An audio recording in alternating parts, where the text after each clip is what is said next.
Jesus Cristo enviou seus discípulos para pregar o reino de Deus, que era o tema central de sua mensagem.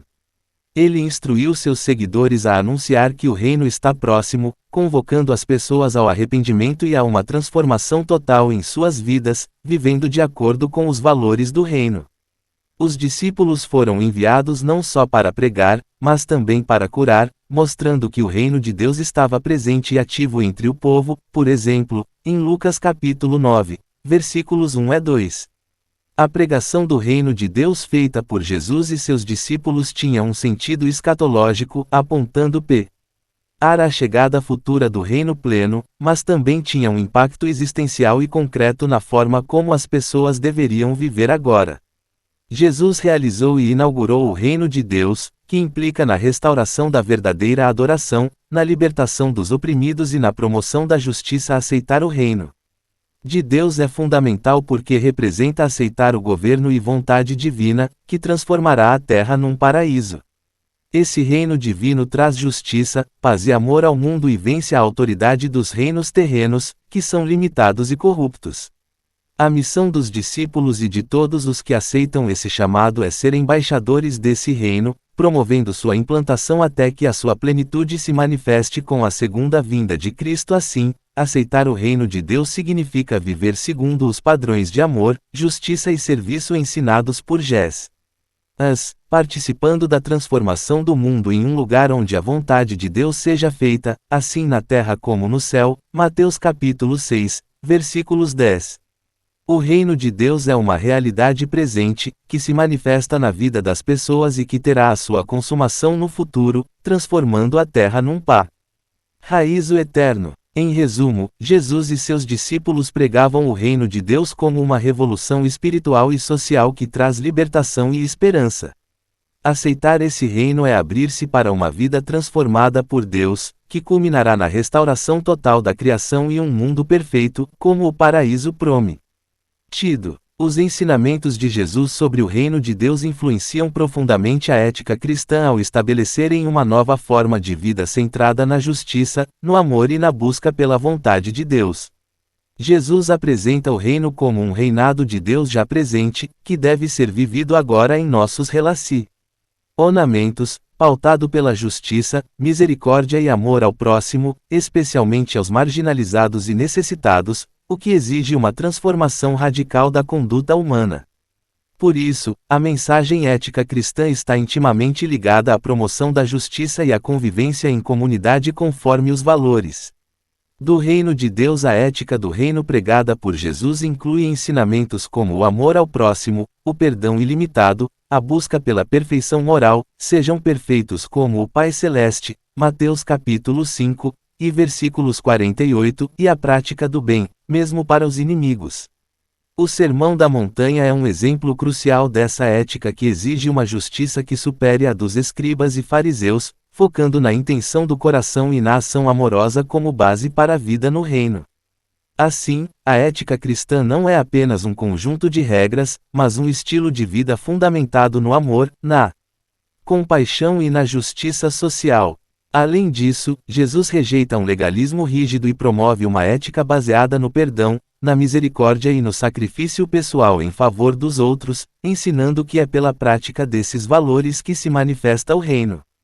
Aceitar o reino é estar disposto a viver esta ética que visa a felicidade, a paz e a transformação do mundo segundo a vontade de Deus, tornando-se sinal de contradição perante sistemas injustos e promovendo o bem comum. A influência dos ensinamentos de Jesus sobre o reino na ética cristã também se manifesta na ideia de que o cristão deve ser sal da terra e luz do mundo, comprometendo-se ativamente com a justiça social e o amor ao próximo como testemunho vivo do reino.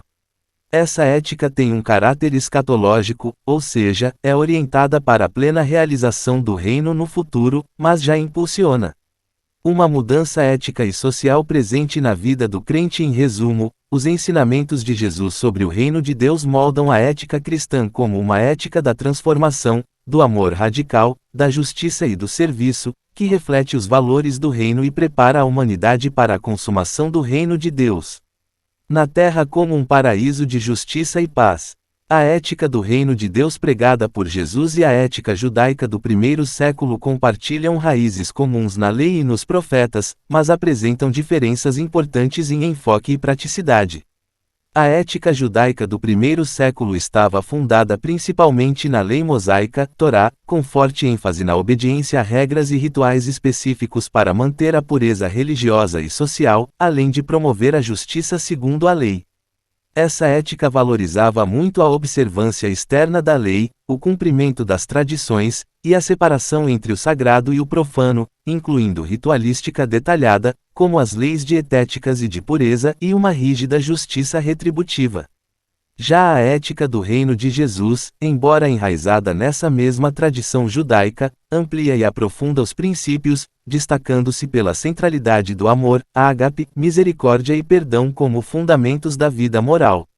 Jesus confrontou o legalismo e a hipocrisia, enfatizando a transformação interior e a intenção do coração além da mera observância externa. Ele promoveu uma ética inclusiva, que alcança os marginalizados e até os inimigos, ressaltando uma justiça mais perfeita e radical, e uma solidariedade que rompe e barreiras sociais e religiosas. Além disso, enquanto a ética judaica do primeiro século estava focada em manter a identidade do povo de Deus e o relacionamento com ele por meio da lei, a ética do reino de Deus proclamada por Jesus tem um caráter escatológico e universal, visando transformar toda a humanidade e a própria criação, antecipando um novo mundo que se conforma à vontade de Deus. Em síntese, a ética judaica era normativa e legalista, orientada para o cumprimento da lei. A ética do reino é mais relacional e transformadora, baseada no amor, na misericórdia e na justiça do coração, preparando a humanidade para a plena realização do reino de Deus. Os ensinamentos de Jesus tiveram um impacto forte e conflituoso tanto para os fariseus quanto para os saduceus no primeiro século. Os fariseus, que eram líderes religiosos que prezavam pela observância rigorosa da lei e tradições orais, viram Jesus como uma ameaça à sua autoridade e ao seu poder sobre o povo. Eles o acusaram de heresia, tentaram prendê-lo, e conspiraram para sua morte, principalmente porque Jesus os expôs como hipócritas que não praticavam o que pregavam e que careciam de compaixão para com os outros. Mateus capítulo 23. Os fariseus também foram desafiados no entendimento das Escrituras, pois Jesus criticava sua ênfase exagerada na letra da lei e tradição, esquecendo os princípios centrais do amor, misericórdia e justiça. Essa crítica gerou grande antagonismo, levando-os a se oporem intensamente a Jesus e, posteriormente, a disseminação do cristianismo que surgiu de seus ensinamentos. Os saduceus, que eram uma elite sacerdotal e aristocrática muito ligada ao Templo de Jerusalém e que negavam a ressurreição dos mortos, tiveram também um impacto da mensagem de Jesus, especialmente porque ele falava sobre a vida eterna e a ressurreição, o que confrontava diretamente suas crenças.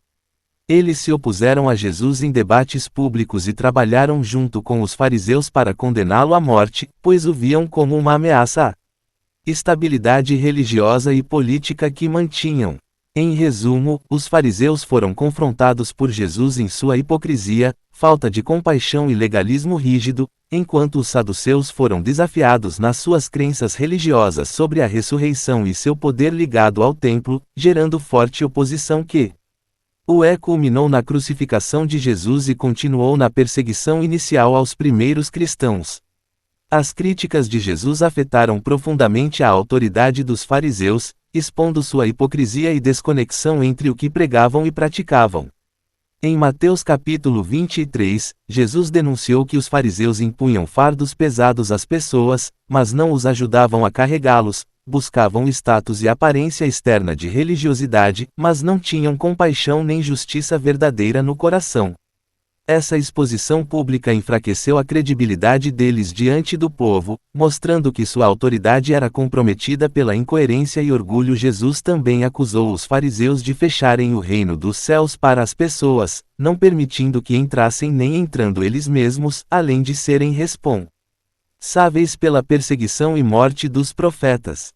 Essas duras críticas revelaram que a liderança dos fariseus não era um verdadeiro reflexo da vontade de Deus, mas muitas vezes trabalhava contra ela, cultivando práticas injustas e enganadoras.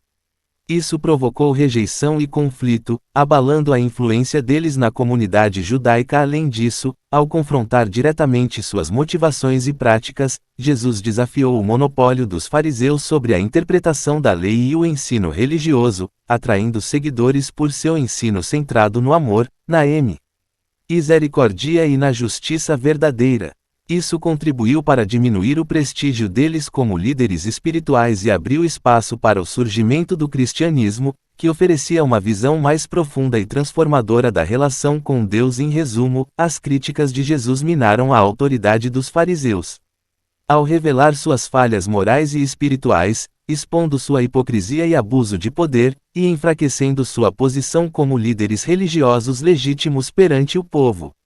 As críticas de Jesus tiveram um impacto significativo na autoridade religiosa do século I, especialmente sobre os líderes judaicos como os fariseus e saduceus. Suas duras críticas expuseram a hipocrisia, o legalismo rígido e a corrupção presente na liderança religiosa, deslegitimando publicamente a autoridade desses grupos diante do povo. Jesus questionava abertamente a validade das tradições humanas que se sobrepunham à verdadeira lei de Deus, revelando que muitos líderes priorizavam aparência e poder em vez de justiça e misericórdia. Essa contestação pública causou conflito e polarização, levando à rejeição dos ensinamentos de Jesus pelas autoridades religiosas e contribuindo para a crescente tensão social e religiosa da época. Os líderes, sentindo-se ameaçados, conspiraram contra ele, o que culminou na sua crucificação. Como consequência, o monopólio dos fariseus e saduceus sobre a vida religiosa judaica foi abalado, abrindo caminho para o surgimento do cristianismo, que trouxe uma nova visão de espiritualidade centrada na pessoa de Jesus e no reino de Deus. Além disso, Jesus apresentou uma autoridade própria, divina, que muitas vezes foi reconhecida pelo povo, mas contestada pelos líderes. Essa autoridade espiritual direta minou a dependência do povo dos intermediários religiosos tradicionais, alterando a dinâmica do poder religioso do período. A autoridade religiosa sofreu, portanto, uma crise que não se restringiu ao âmbito imediato, mas que teve repercussões duradouras na formação das primeiras comunidades cristãs e no desenvolvimento da fé cristã. Em síntese, as críticas de Jesus desestabilizaram a autoridade religiosa vigente ao revelar suas falhas profundas, provocando rejeição e perseguição, mas ao mesmo tempo propiciando a renovação espiritual e o avanço do cristianismo no século. Após 70 d.C., a autoridade dos fariseus sofreu mudanças significativas influenciadas pelas críticas feitas por Jesus e pelos eventos históricos que marcaram o fim do Segundo Templo. Embora Jesus tenha exposto sua hipocrisia e legalismo, os fariseus não foram eliminados. Pelo contrário, eles passaram a ser uma das forças religiosas mais influentes no judaísmo pós-templo, adaptando-se à nova realidade e focando na aplicação da lei em contextos sem o templo. As críticas de Jesus, que expunham sua hipocrisia e falta de verdadeira justiça, acabaram minando a reverência popular que muitos líderes religiosos possuíam no seu tempo, o que enfraqueceu sua autoridade espiritual entre segmentos da população. Entretanto, depois da destruição do templo em 70 d.C., os fariseus consolidaram seu papel criando sinagogas e focando na educação e tradição oral como base para o judaísmo rabínico, mantendo considerável influência social e religiosa. Em consequência, as críticas de Jesus tiveram o efeito de deslegitimar o tipo de liderança religiosa dos fariseus, que era baseada mais na aparência e no poder do que na justiça e misericórdia práticas. Isso, junto com a expansão do cristianismo que lançava a mão das denúncias de Jesus, contribuiu para que sua autoridade fosse contestada e para que surgissem novos modos de liderança religiosa e espiritual no contexto judaico e cristão. Resumindo, após 70 d.C., as críticas de Jesus contribuíram para um declínio da autoridade tradicional dos fariseus como eram conhecidos, impulsionando uma transformação de sua liderança em direção ao judaísmo rabínico, que se consolidou e influenciou forte no cenário religioso apesar das tensões e dos confrontos com a ascensão do cristianismo.